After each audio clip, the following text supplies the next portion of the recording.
Guys good morning. আজকে সকাল সকাল উঠেছি, সকাল সকাল আজকে অনেকটা বেলা হয়ে গেছে। উঠতে গলাটা প্রচন্ড ব্যথা করছে। এখন 9টা বাজতে যাচ্ছে। আজকে উঠেছি তাড়াতাড়ি করে, উঠেছি ঘুম থেকে। বাবা কটা বাজে দেখছি উঠেছিলাম ভোরবেলা, উঠে আবার শুয়ে পড়েছিলাম। তখন কটা বাজে 5টা বাজে উঠেছিলাম। তাই দেখো ওয়েদার দেখতে পাচ্ছ, কুয়াশায় ভরে আছে আর বৃষ্টি পড়ছে। দেখো সব ভিজে। ভোরের দিকে দেখছি ভালো বৃষ্টি হয়েছে, প্রচন্ড পরিমাণে বৃষ্টি হচ্ছিল ভোরবেলা। সারারাত্রি হচ্ছে টিপ টিপ টিপ টিপ করে, আর ভোরের দিকে আরো বেশি বৃষ্টি হচ্ছিল। এই দেখো উঠে গাড়িটা বার করেছি, গাড়িটা বার করে জামা কাপড় কিছু বার করে নি, বৃষ্টিটা একটু ইয়ে হোক। আমি না কথা বলতে পারছি না, এত পরিমাণ গলা ব্যথা হচ্ছে। আমার দুধটা বসিয়েছি, গ্যাস ফ্যাস মুছে ঝাঁট দেবো গদ্য।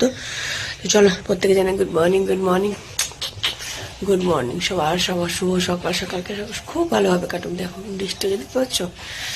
চলো টাটা।